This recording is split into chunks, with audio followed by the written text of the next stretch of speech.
Welcome back, food groupies. We're going to talk about weight loss plateaus, or put even more simply, what do I do when I was losing weight and suddenly I'm not losing weight anymore? There's a whole variety of factors we could dive into there, and I'll touch on a few of them.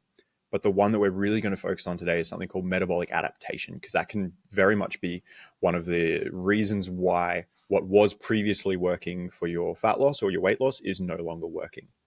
So, first, the two things I want to knock out of the way first and foremost, actually a number of things I'm going to go through. The first thing is going to be you need to have plateaued for at least 2 weeks, 2 or 3 days. Even 7 days is not a true plateau. You need to give it at least 2 weeks of continuing doing what you're doing. And if you've still seen no change, great. The next step is to make sure it's not a measurement issue. And I've seen this seen this plenty of times with clients. They feel like they're not, or the measurements, the metrics aren't showing any change. So they feel like it's a plateau, but in actual fact, their body is still changing. They're just not capturing that change effectively. So that could be they're not using scales effectively. They're not jumping up at the same time every day. They're doing after the gym or, after food, those sorts of things. Maybe they're not doing it frequently enough to get a true trend line. Most days of the week, or with their measurements, maybe they're not taking measurements properly. And that's very, measurements aren't easy. So it could absolutely be that. So what I would do is look at some other metrics. First and foremost, if your goal is fat loss, you're trying to lose fat, you've been losing fat and you've stopped, check in with how your clothes, or you feel that you've stopped, check in with how your clothes are feeling, and look at, maybe retake some progress photos. Because if those two things are still showing change, forget it. You're good. Keep doing what you're doing. The fact that the scales and the measurements don't reflect that, it's far more likely due to your measurement error than it is, oh, your clothes are changing shape all the time, right? So just make sure that you've looked at other metrics to kind of confirm what your more objective or numerical measures have been showing. So let's say you've done that. You've ruled out, it's been 2 weeks. It's been at least 2 weeks. You've kind of pooled a couple of different measurements and they're all kind of telling you the same thing. You reflect on the last few weeks and you're doing everything normally. You haven't gone away for just a long weekend. You didn't have one big night out. You have been, I don't want to say perfect as in quote unquote perfect on your diet, but your last 2 weeks looks exactly the same as the 2 weeks before that. It's the same amount of chocolate, the same amount of calories, the same amount of normal foods. So if that is the case, the last thing, this is the last caveat before I actually dive into things, make sure you've listened to episode 29. That might be the first time I've ever referred to one of my own podcast episodes by number in a podcast. So I'm now a real podcaster, but that episode is titled, something like help my calorie deficit isn't working anymore, or help I'm in a calorie deficit, I'm not losing weight, something like that. I'll link it. It'll be the first link in the show notes. Go through that. That's some really common mistakes and very, very easy mistakes that you can make around inadvertently eating extra calories, displacing those, all of these things that could be contributing to the reason why your weight has stopped. And it's not due to this metabolic adaptation. But let's say you've ruled all those things out. And it truly is a case of metabolic adaptation, which is very possible. It's a very, very real thing. Basically, what happens is as we lose body weight, there are a number of different things that occur. Try and protect against losing that body weight, right? And this is evolutionarily to help us survive during periods of less food, right?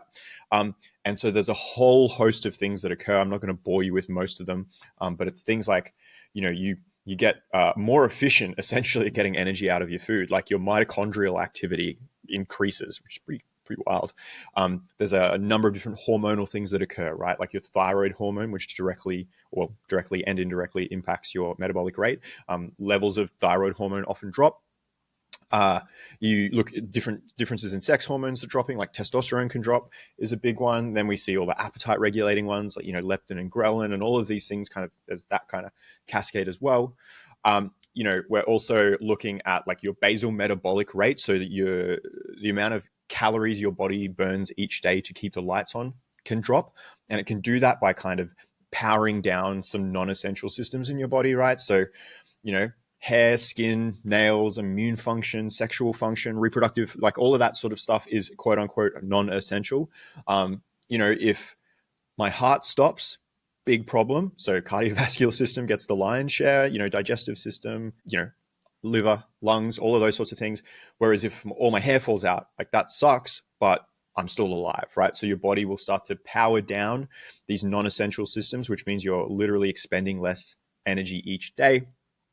Another big one that everyone, not everyone, but lots of people miss is if you've lost 5 or 10 kilos, your body has to spend less energy moving you around, right? Moving you through space. Because if you don't believe me, go put a 10-kilo weight vest on and walk around for an hour. You'll feel the difference, right? And so all of these things add up to be essentially what can be lumped under this metabolic adaptation. It's the less extreme version of quote unquote starvation mode. Starvation mode isn't a thing, but if we take a few steps back and go, oh, my body still does adjust to a reduction in calories. Yes, it does. And that's how it does it. And that's why if you calculated your calories, it spat out that you need to eat 1,700 calories a day to lose weight, and you started doing that and you lost weight for a while, and then all of a sudden 1,700 calories has stopped working, you're actually no longer in a deficit. You were in a deficit, but because of all these other things that I spoke about, your energy expenditure has actually come down to match what used to be a deficit. That's when the fun begins. There are a couple of different things that you can do to attack that. The first and most obvious brutal one is eat less, right? If the calories came down to 1,700, your energy expenditure, and it comes down to 1,700, then you can eat 1,500, right? You can lower your calorie intake by a little bit, and you'll be back into a bit of a deficit. Your body may eventually catch up with that 1,500, and then you can eat less. Now, as you can probably see, that you reach a point where that is not feasible. Your body, you can't just keep going down to 200 calories and then your body adjusts using 200 calories. That's the whole starvation mode thing. There is absolutely a point below which your body cannot function over time. However, don't go there. That's not a good idea either. But also just be like, it's unlikely that you'll be able to maintain such a low calorie target for very long, right? Like I said, wouldn't recommend it for health reasons. And B, it's just not feasible with appetite, energy, environment, all of these other things that are going on. So you will reach a point where a reduction in calories is not really feasible. It's doable, but it's not feasible or advised. So then you can look at the other side of the equation. You can increase your energy expenditure, and you can largely really only do that by moving more. I know, groundbreaking, eat less or move more, but hopefully I'm giving you layers underneath that to make it make sense. Because your NEAT, or your non-exercise activated thermogenesis, or is it activity thermogenesis? Anyway, your NEAT is essentially all of the calories you burn doing stuff that isn't keeping the lights on, so running those systems that I spoke about before, and structured physical activity. And so it's walking to the car, it's standing up at the bench, it's all of these little micro movements you do throughout the day. And that is one component of your metabolic rate that also gets crushed during a dieting phase, right? Your body reduces the amount of steps you do. It gets you to fidget less. You may not notice it, but it will get you to take the shortcut. It will, if you've left your water bottle in the kitchen and you realize, and you've kind of you've been losing, you've got some metabolic adaptation, you might just go, oh, I'm not that thirsty anyway, I'll go get it later. Whereas if you were kind of at maintenance, you'd probably just pop up and grab it without even a second thought, right? So because NEAT it's still subconsciously reduced in a diet, but it is one of the few things that you can actively control, or you can manipulate. Like, you can't make your reproductive system use more energy or your immune function use more energy. That's unfortunately just kind of going to do what it's going to do. But you can intentionally do more steps. You can intentionally take the stairs. You can intentionally park further away. You can intentionally add a 10-minute walk at your lunch break. And so that would be the first thing I would do. I would actually try and do that before you look at dropping your food, because often moving more is more pleasant than eating less. And moving more has a host of other benefits as well, right? Like mental health, lung, like cardiovascular health, ankles, knees, joints, all these sorts of things, right?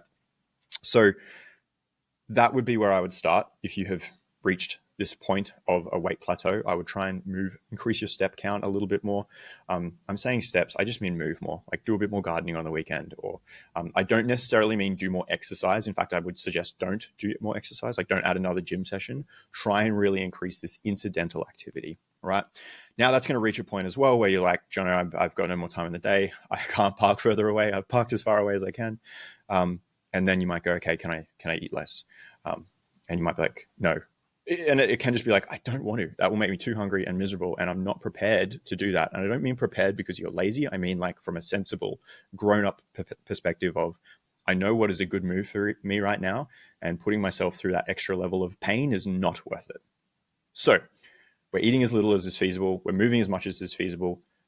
What the hell do we do now if we've still got some weight that we would like to lose? Outside of the discussion of like, okay, maybe the weight that you're trying to lose is not a great idea for you to be trying to lose that weight. Again, topic for another time. But if that's what's happened and you've still got weight to lose, you've kind of maxed everything out, you need to have a break. You need to increase your calories to maintenance calories, and you need to hang out for, I would not say there is a set period of time for everyone, but I would say at least 1 to 4 weeks. And that will give your body a rest. We know that metabolic rate is linked with the amount of food that you're eating. Like I spoke about, the whole mitochondrial efficiency or activity, your thermogenic effect of food. Actually, I don't think I mentioned that, but just the calories you use to digest food.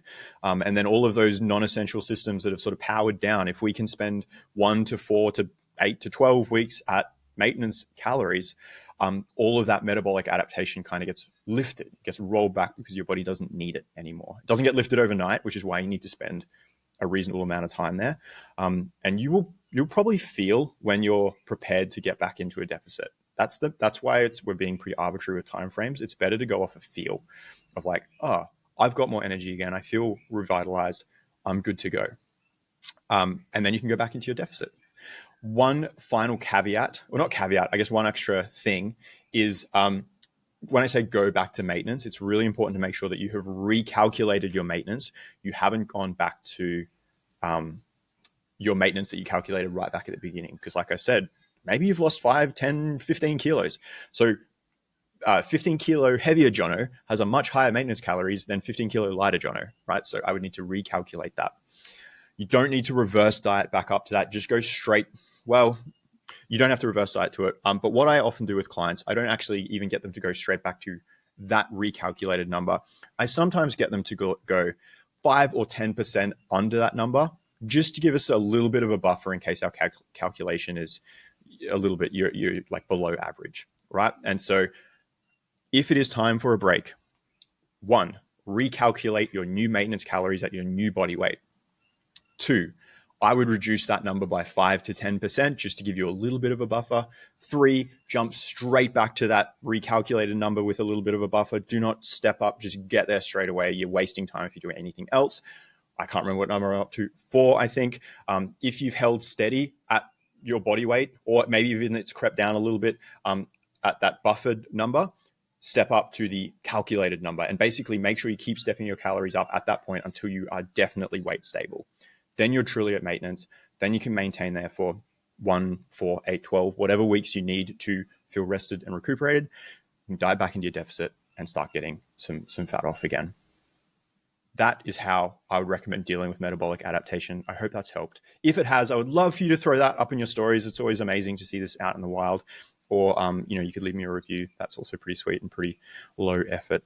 But otherwise, I'll chat to you next time.